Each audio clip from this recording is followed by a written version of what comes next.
Hər vaxtınız xeyir. Sizi Türkiyənin paytaxtı Ankaradan salamlayırıq. Bugün də Türkiyədə, Qafqazda və dünyada baş verən ən mühüm xəbərləri TRT Hava studiyasından təqdim edirik. Misirdə çevriliş rəhbərlərinin gözlənilən müdaxiləsinin ardından ölənlərin sayı ilə bağlı ziddiyyətli məlumatlar yayılıb. Müsəlman qardaşları təhlükəsizlik qüvvələrinin həyata keçirdiyi hücumlarda 2000 insanın öldüyünü, 10 min yaralının olduğunu açıqlayıb. Çevriliş rəhbərləri isə ölənlərin sayının 525 olduğunu bildirir. Bu arada törədilən qətliam çevriliş rəhbərləri arasında istefalara da səbəb olub. Hərbi çevrilişdən sonra hakimiyyətə gətirilən prezidentin köməkçisi Məhəmməd Əl-Baradey istefa verib. Həmçinin dəyişikliklərdən sonra baş nazir təyin olunan Əl-Biblavi təhlükəsizlik qüvvələrinin hücumunu müdafiə edib. Müdaxilə zamanı hadisələri meydanlardan canlı yayımlayan Yaponiyanın 2 televiziya kanalı da bağlanıb.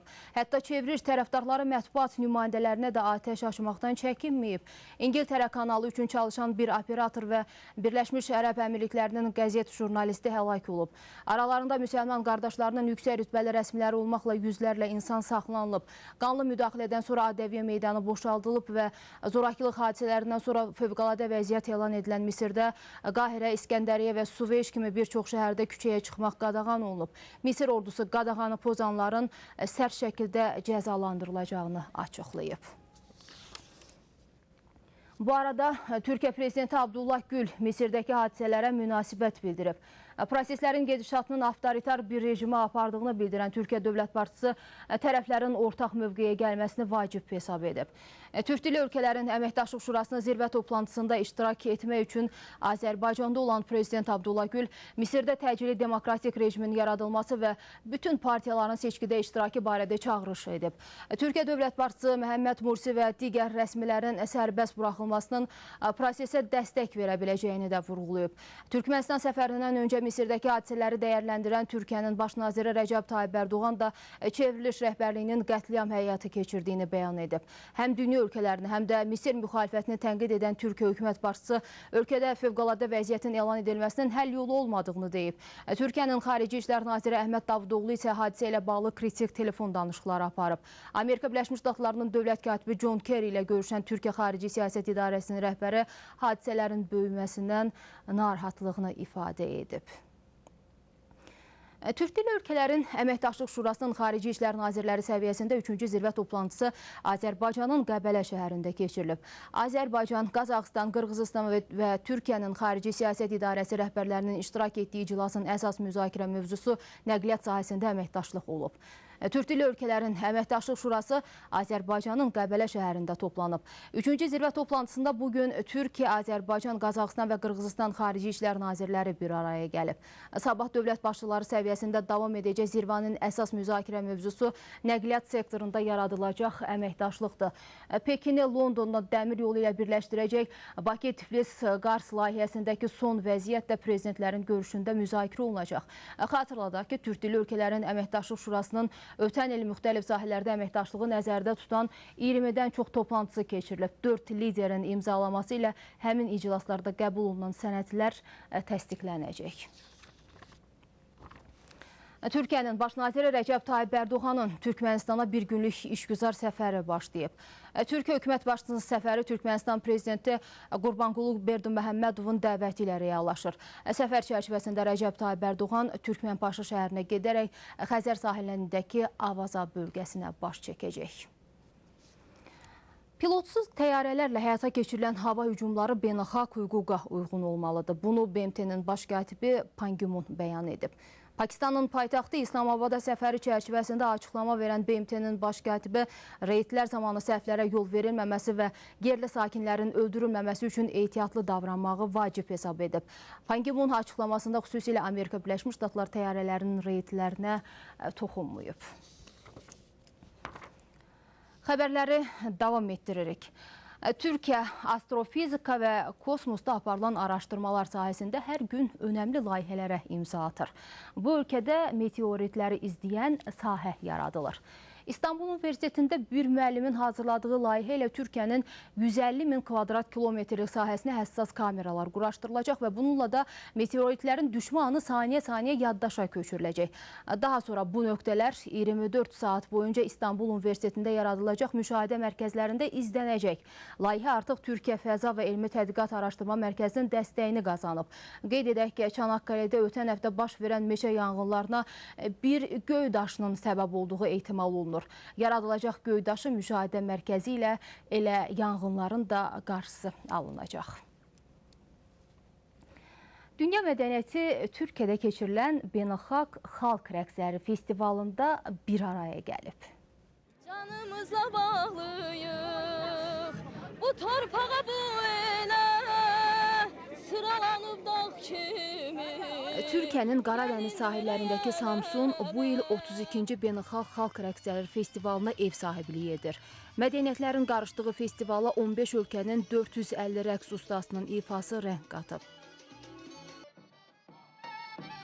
Rəqs ustaları təntənəli mərasimə xüsusi geyimlərlə start verib. Ben Mehmet Zade Emin. Azerbaycan'dan geliyoruz. Samsun çok sevdik. Samsun çok güzel bir yer, çok güzel bir bulduk. Samsun'da ilk defa da oluyorum ve çok güzeldi bura. Cümhuriyyət meydanında başa çatan yürüşə Samsunlular eyvanlarından da dəstək verib. Festivaller dostluğun, kardeşliğin bir arada bulunduğu ve pekiştiği güzel organizasyonlar ve farklı kültürlerin aynı atmosferde yer alacağı bir çalışmayı Samsun'da hep beraber izlemiş olacağız. Aslında Halk Dansları Festivali bir anlamda ülkelerin kültürünün festivali, bir anlamda ülkelerin kostümünün festivali, bir anlamda ülkelerin adet, örf ve geleneklerinin festivali. Festivala balaca Azərbaycanlı Fatmanın oxuduğu şeirlə başlanıb. Hər ikisi Cumhuriyet, Azərbaycan, Türkiyə. Daha sonra Kalmuk türklərindən Qırğızıstanlı sənətçi Gilyana Bembetovanın iştirakçılara konsert proqramı təqdim olunub. Festival daha sonra hər ölkənin ifa etdiyi xalq rəqsləri ilə davam edib.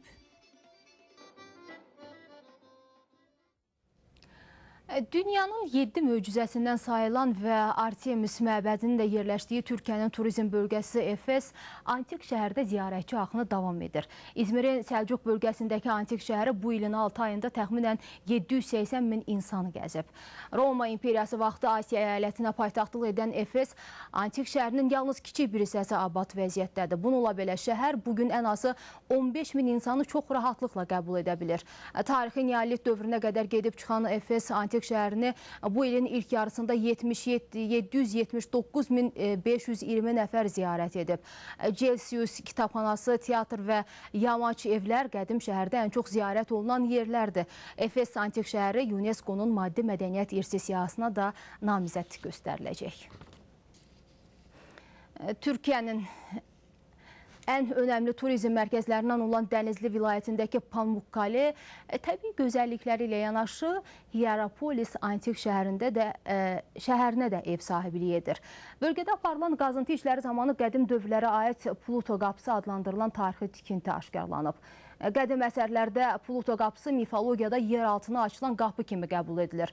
Pamukkale'dəki qazıntılarda Pluto qapısının Hierapolis antik şəhərinə aid olduğunu sübut edən yazılar tapılıb. Ərazidə isti su mənbələri olduğundan qazın təsirindən ehtiyatlanan arxeoloqlar qazıntı işlərini diqqətlə aparır. Amerika Birləşmiş Ştatlarındakı Böyük Kanyondan sonra dünyanın ən uzun ikinci dərin yarğanı olan Türkiyənin Uşaq vilayətindəki Ulubay Kanyonu təbiət parkı elan edilib.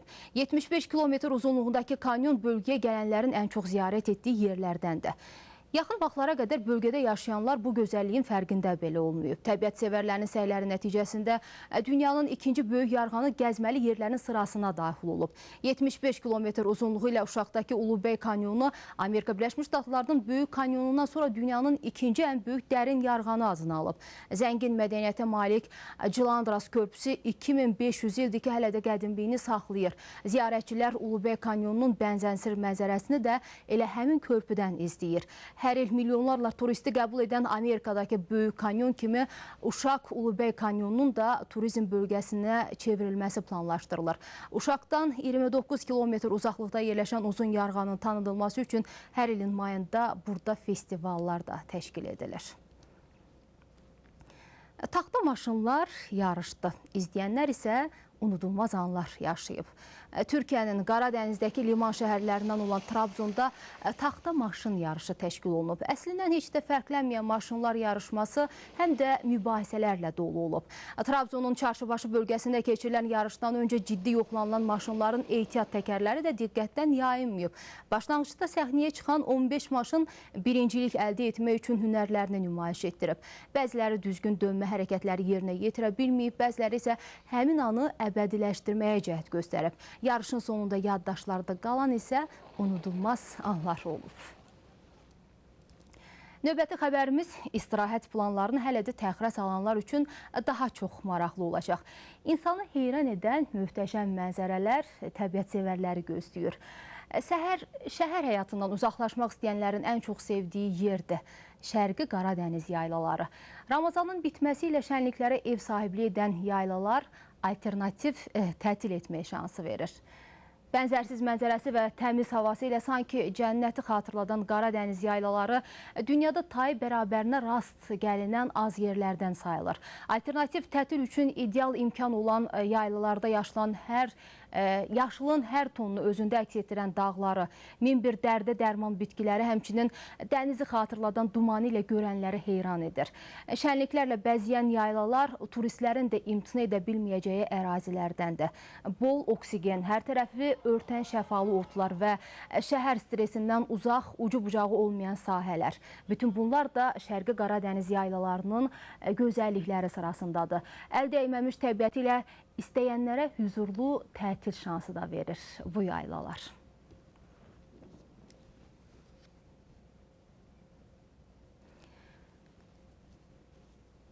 Hər birinizə xoş istirahət arzuluyuruq. Hörmətli tamaşaçılar, Avazın xəbərlər buraxılışını izlədiniz. Növbəti proqramımızda görüşmək ümidi ilə hələlik.